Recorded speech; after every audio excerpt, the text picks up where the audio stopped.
세례 입교 시험 답안지를 설명해 드리도록 하겠습니다. 첫 번째, 우리는 어떻게 하나님을 알 수 있을까요? 하나님이 만드셨기 때문에 자연을 보면 하나님을 알 수 있고, 두 번째로 하나님이 직접 계시를 주셨기 때문에 성경을 통해 보면 우리가 하나님을 알 수 있죠. 성경을 통해서 하나님을 먼저 배우지 않으면 자연을 봐도 하나님을 알 수 없다라고 말씀드릴 수 있을 것 같아요. 두 번째, 성경은 무엇입니까? 이거는요, 그 디모데후서 3장 16절에 나오는 건데, 성령의 감동으로 기록된 정확하고 오류가 없는 말씀입니다 라고 이렇게 써 있어요. 이게 정확하고 오류가 없대요. 그러니까 하나님이 주실 때 인간 저자들을 통해서 주시잖아요. 이 말씀을 사도 바울이 기록하고 모세가 기록하는데 정확하대요. 그리고 오류가 없대요. 성령께서 그렇게 감동으로 보호하셨대요. 그걸 이해하면 쓸 수 있을 것 같아요. 세 번째로, 하나님은 창세전에 무엇을 예정하셨습니까? 하나님이 창세전에 예정하신 것, 그러니까 창조하시기 전에부터 예정하신 거 뭐죠? 너무 잘 알고 있잖아요. 예수 그리스도 안에서 우리를 택하고 구원하시는 거, 그거잖아요. 믿으시죠? 네 번째는, 죄는 어떤 종류가 있습니까? 원죄와 자범죄가 있어요. 한문이라 어려운데, 원죄는 아담 안에서 우리 모든 사람들이 공통적으로 갖게 된 죄예요. 아담이 지은 죄. 그리고 자범죄는 자기가 스스로 범하는 죄. 그렇게 외우시면 될 것 같습니다. 그러니까 스스로 짓는 죄와 아담 때문에 짓게 된 죄, 이렇게 하시면 돼요. 이게 다섯 번째, 멸망받을 인생에게 유일한 소망은 무엇입니까? 첫 번째, 회개하고 예수 믿는 거고요. 그리고 회개하고 예수 믿어서 어떻게 되죠? 멸망받을 인생이니까 멸망에서 구원을 받는 것이죠.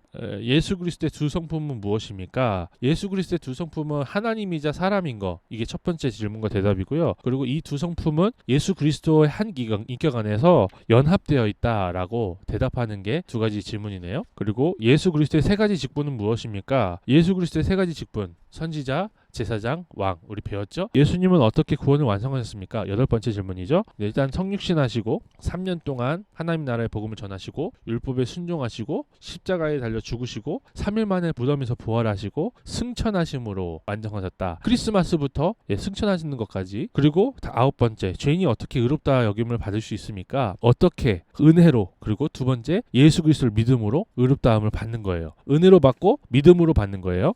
진정한 회개는 무엇입니까? 열 번째죠. 성령께서 깨닫게 하시고 자기 죄를 뉘우치고 예수 그리스도께 나오는 것. 이게 진정한 회개라고 합니다.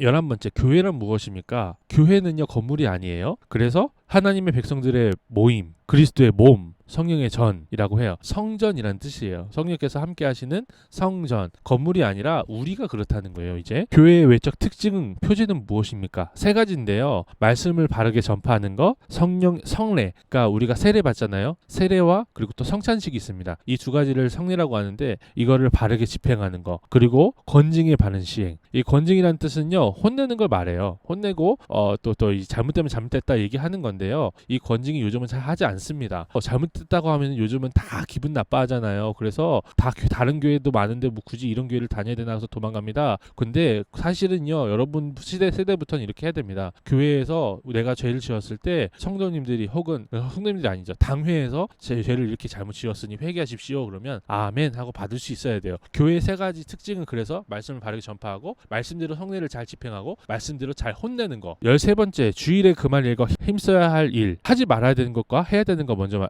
두 개 해가지고 두 가지 질문 대답인 것 같아요. 하지 말아야 되는 거, 일단 일상적 생업, 상거래, 세속적 쾌락, 세상의 염려, 속된 말은 삼가고. 두 번째, 해야 되는 거, 주일에 해야 되는 거, 예배, 전도, 성경 연구, 기도, 환자 방문, 환자 위문 등 생명을 살리는 일과 신앙서적 읽기 등등입니다. 당연하죠. 우리 성도가 교제하고 하나님의 말씀을 읽고 신앙서적, 그러니까 뭐 목사님들이 쓴 것이나 아니면은 신앙의 선배들이 쓴 그런 의미에서 소유리문답은 신앙서적에 해당하는 거예요. 14번째, 교인은 물질을 어떻게 사용해야 합니까? 모든 물질은 하나님께 받은 것이죠. 그래서 모든 물질은 하나님께 받은 것이므로 주의 선한 일에 아름답게 사용해야 된다. 네, 헌금은 어떻게 드려야 되나? 헌금은요, 11조와 감사헌금을 기준으로 드려요. 여러 가지 헌금들이 많은데 기준은 뭐냐면 11조와 감사헌금이라는 거예요. 그리고 몸과 마음과 정성을 다해 감사함으로 드려야 한다. 세례는 무슨 표입니까? 세례는요, 죄사함과 그리스도와 연합된 표라고 합니다. 첫 번째. 그리고 하나님의 영원한 새 언약 백성이 되었다는 성령의 인치심. 인치심이 뭔지 지난번에 가르쳐드렸지만, 왕의 도장을 딱 찍는 거예요. 그 성령의 인치심이 세례라는 거죠. 우리가 구원을 받았다는 걸 보여주는 거죠. 그리고 세 번째로는 일생에 딱 한 번만 받는 거예요. 두 번 받는 거 아니고 세 번 받는 거 아니고, 많이 받을수록 좋을 필요 없어요. 근데 많이 받을수록 좋은 건 뭐냐? 성찬식이에요. 성찬식은 많이 받아도 돼요.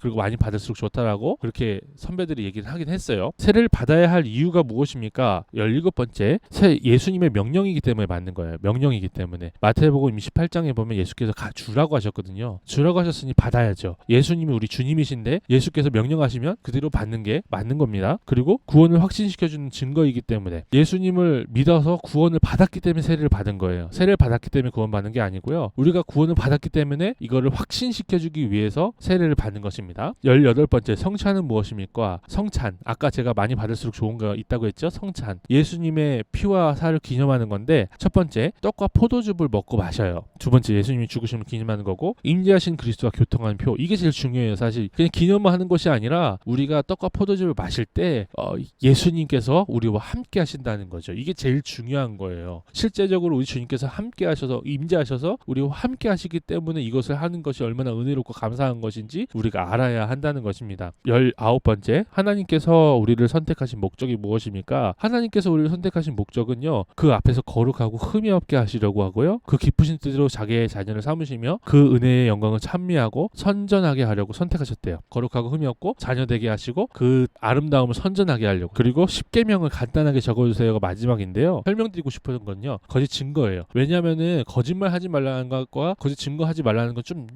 각도가 다르거든요. 각도가. 그래서 거짓 증거는요, 거짓말 하지 말라는 것과 조금 다릅니다. 왠지 아세요? 거짓 증거는 이익과 관련된 거예요. 거짓말은요, 이익과 관련되실 수도 있고 이익과 관련되지 않을 수도 있어요. 너무나 이쁘게 보이세요, 이런 이렇게 선의의 거짓말 할 수 있잖아요. 근데 거짓 증거하지 말라는 말은요, 말을 통해서 나에게 이익이 되게 하기 위해서 다른 사람들을 해하지 말라는 거예요. 그러니까 욕도 관련되는 거죠. 욕. 말을 통해서 다른 사람들을 해하고 나를 조금 더 드러내고자 하는 그런 그 과시욕에서 시작된 욕, 그거 하지 말라는 거죠. 또 혹은 트위터나 뭐 SNS, 뭐 인스타그램이나 뭐 페이스북에서 사람들에게 악플 다는 거, 그것도 거짓 증거하지 말라는 것에 해당이 되는 겁니다. 그러므로 여러분, 이 하나님의 말씀을 배우고 하나님 사랑, 이웃 사랑에 대해서 우리가 간략하게 적을 수도 있고 또 이렇게 자세하게 적을 수도 있는 이 10계명을 따라서 사는 거, 이거는요, 하나님의 자녀라면 반드시 해야 되고 또 깊이 생각해야 되는 부분입니다. 그러니 이번에 세례 받으실 때 그냥 받지 마시고, 입교하실 때 그냥 하지 말고요, 깊이 생각하고 내가 어떻게 하나님의 말씀대로 살아가고 하나님의 자녀로서 어떻게 살아가야 될 것인가 좀 고민해 볼 수 있는 시간이 됐으면 좋겠어요.